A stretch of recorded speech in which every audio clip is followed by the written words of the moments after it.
Now this lowly looking metal cross is in Sherwood Forest, and it's St Edward's Chapel cross. And it may be the true alternative location of a medieval battle between Christian and pagan armies, I've just recently learned. Originally erected by the Duke of Portland, it sits in a quiet corner of Sherwood Forest, and it possibly marks the location of a ruined chapel or a shrine. And this often overgrown holy site was dedicated to a Dark Age King of Northumbria, Edwin, who was killed in a battle in 632 AD against Anglo-Welsh pagan alliance at a place called Hatfield, supposedly in Doncaster. But St Edwin's Chapel Cross lies just outside the village of Edwinstowe, and the village name means Edwin's resting place.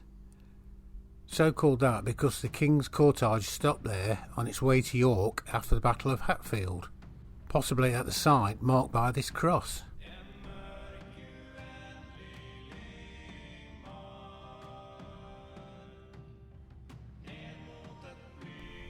Yet, strangely, York is 30 miles north of Hatfield in Doncaster, the supposed battlefield, but Edwinstowe and its cross are 30 miles in the opposite direction to York.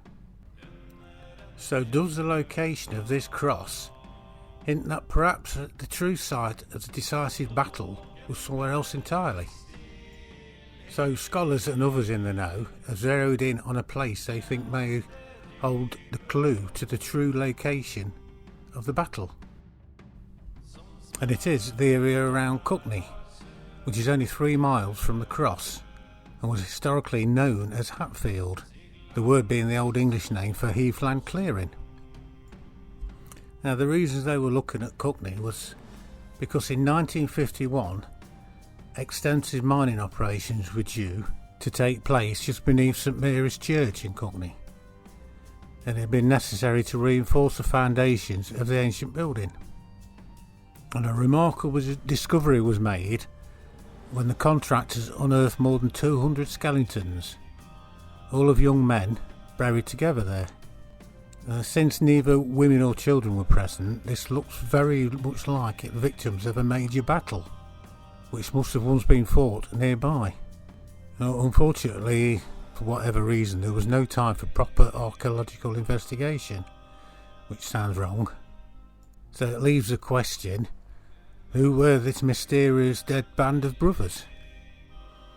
Now, much of the modern cemetery is known to be built on the site of a Motte and Bailey castle, probably late 11th century.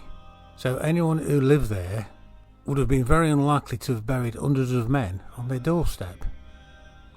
And also there's no record of major battles in the area at the time of the Motte and Bailey castle.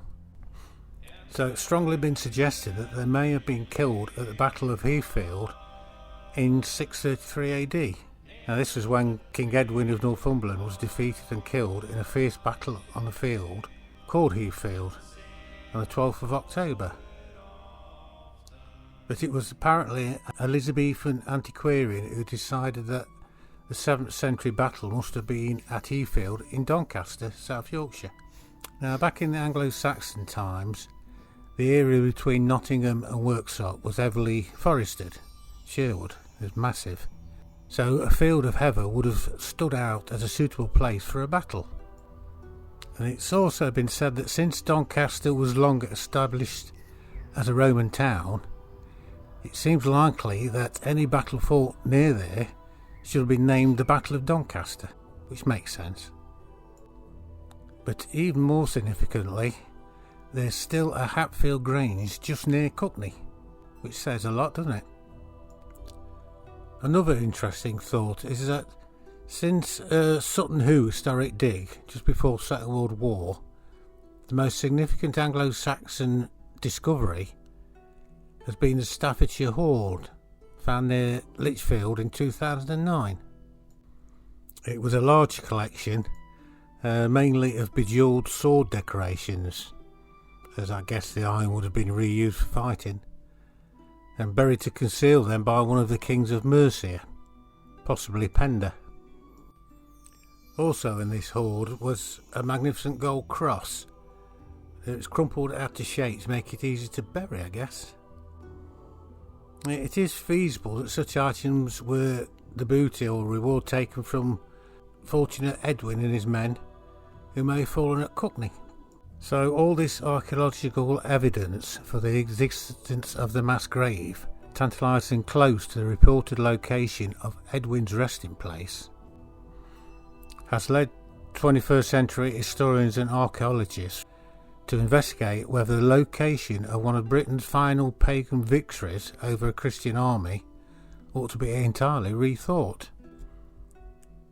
Which makes this unassuming, lonely looking metal cross in Sherwood Forest way more interesting.